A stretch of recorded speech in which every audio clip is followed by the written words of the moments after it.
can talk about urban agriculture, that practice of cultivating and processing and distributing food in or around a village, a town, or a city. You can also keep animals, obviously, as well as growing things. Aquaculture, keep fish in ponds, even agroforestry and horticulture. And some of these may be in the urban fringe. What we're really talking about here is food security, making sure that the people that living in a particular area have enough food to eat and it's accessible for them. And two, that they can enjoy growing them. We can all get involved in something like that. And the point is, it increases the amount of food available for people living in cities. And it allows fresh vegetables and fruit and meat to be made available to urban consumers close to where they live, perhaps where they live. And in addition, it prevents monoculture. One of the things about urban farming, urban agriculture, is the biodiversity. One of the essential ingredients of urban agriculture is the biodiversity that's created, because essentially you're building in small units rather than in vast amounts. And to some extent, size doesn't matter. You may have an apartment or a small house in a city with hardly any back garden or yard, as you may well say in America. But you can use all sorts of things. You can grow quite effectively using grow bags perhaps, or even, as somebody has suggested, hanging bags that you can hang on the wall. Or even, that was termed bagriculture by a man, Rudy Zappa Martinez, in Los Angeles way back in 1998. Now, there's no one simple method, but we must just look at the history of it all, as far as we sort of know, to ancient Egypt. And there they used community waste to feed urban farming. In Machu Picchu, in Central America, water was conserved and reused as part of the stepped architecture of the city, and the vegetable beds were designed to gather sun in order to prolong the growing season. Those principles can be adapted and used today. And early in the 19th century in Germany, allotment gardens were created as a response to poverty and food insecurity. During World War I and II, digging for victory was vitally important. And both in the United Kingdom and in America, great quantities, great percentages of food were produced in small quantities in back gardens across the land. In many places across the world, during conflict, small gardens have helped to maintain the population.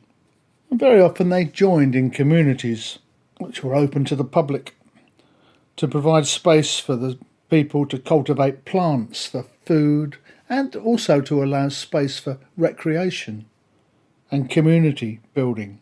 And that goes on as well today. There are at least 100 community gardens in London, in England. The Pea Patch in Seattle is also very successful. And the permaculture movement was influenced in the renaissance of urban agriculture throughout the world. Personally, I was involved in these early attempts, running community gardens in London, the most famous of which was on the South Bank beside Tower Bridge, the William Curtis Ecological Park. And from those ecological parks were developed community gardens, city farms grew up as well, and people began to realise how useful these areas of land could become.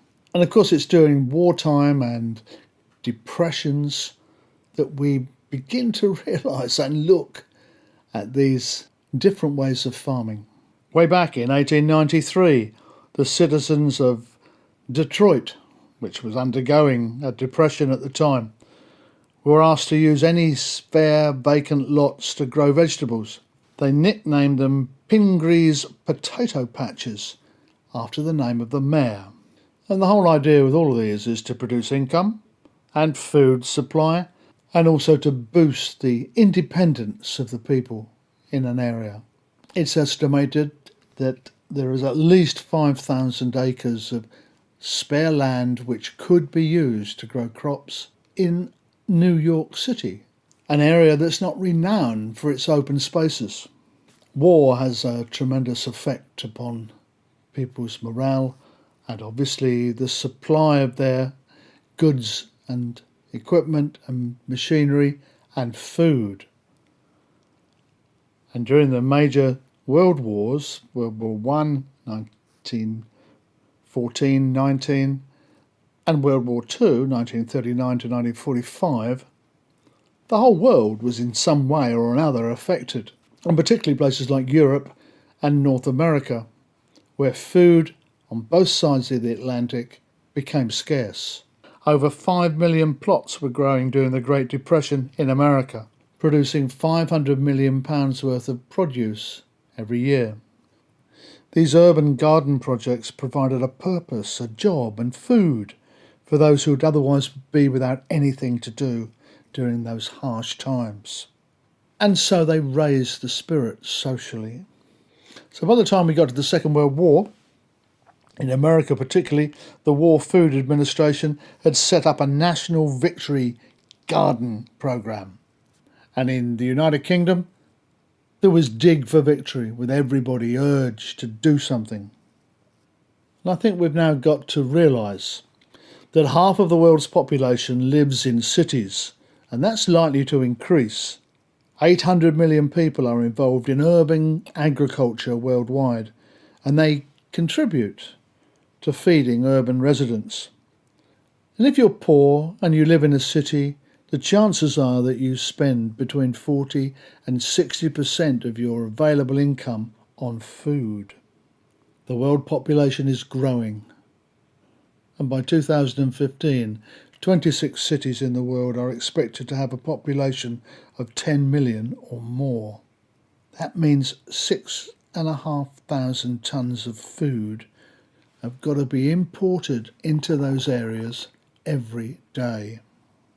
And right now, 250 million people are hungry and living in cities.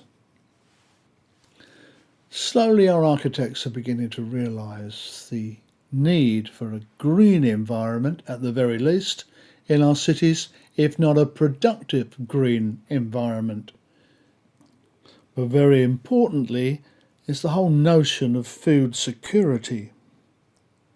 Having access to nutritious food is very important. And with the world's population moving into cities, then that need becomes even greater. Having these agricultural areas within our cities and around the edges expands the economic base of the city, because not only are they producing, they're then processing, packaging and marketing these products. And entrepreneurs come out of the woodwork and start doing things. There are job opportunities, and also at the same time we have a reduction in our food costs and produce products which are of better quality. These urban agricultural schemes provide employment and income and access to food for urban populations. And without recognising the importance of this urban project, what I love to see are the social benefits that have emerged from urban agricultural practices. There's better health and nutrition. People are out there digging the land, for one thing, so that helps in their general fitness level at a very basic level. But there's also increased income and employment and food security too. If you've got a bag of potatoes in the kitchen, you're okay for a while, aren't you? Very often, growing things in a city is regarded as a somewhat informal activity, but in many cities where there's irregular or unreliable access to food, it's a constant problem. One that urban agriculture has been very positive and able to help resolve. It also takes advantage of vacant land. Community urban farms can be quite efficient, and particularly they help women to find work, often those who are marginalised by finding employment in the formal economy. And engaging women in these activities has proved to be very productive. Of course, the perennial arguments that arise are those of land ownership, for instance. Just because it's municipal land doesn't give people the right, some will say, to use it to grow food. And so increasingly, urban agriculture is being included in local urban plans. Very useful, particularly in impoverished communities. And we need to move to another area and look at energy efficiency. Current industrial agricultural system uses a lot of energy for the transportation of foodstuffs and also for the manufacture of chemicals that are used to control the monoculture that exists in these large farming conurbations. And there are lots of statistics about the food miles that various products or various items of food travelled in order to get to your plate. And obviously, if you grow it close to the point of consumption, you're saving a lot of the fuel costs of moving it from the country into the town. There's a lot talked about the taste of locally grown food, and people, particularly those who are against the organic movement, will say, well, I can't tell the difference between the food, the taste of the food. That in part is to miss the point. Urban agriculture supports a more sustainable production of the food, and by more constant management, by creating more suitable soils with composting and the rest, it's possible to reduce the amount of harmful pesticides. And those chemicals are very attractive to the agrochemical industry, but there's increasing evidence that they're not actually doing us or the world very much good. There's the obvious problem of pesticide chemical build-up in agricultural water runoff, but the use of urban and local farmers also eliminates the need for preservatives. Their products don't need to travel long distances, so they don't need to be preserved so well. There are problems. Urban soil may well be contaminated. It may well be contaminated by lead, for example, and the soil should always be tested. If lead is present, increasing the pH will help to alleviate the problem. And you can also remove lead by phytoremediation. That's growing Indian mustard or spinach.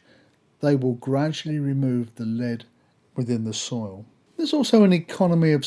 I should be talking to somebody who's conducted a lot of research into the economies of high-density urban farming, vertical farms or stacked greenhouses. Many environmental benefits can be gained. And these systems not only provide food, they also produce potable water from wastewater. And they can recycle organic waste back to energy and nutrients.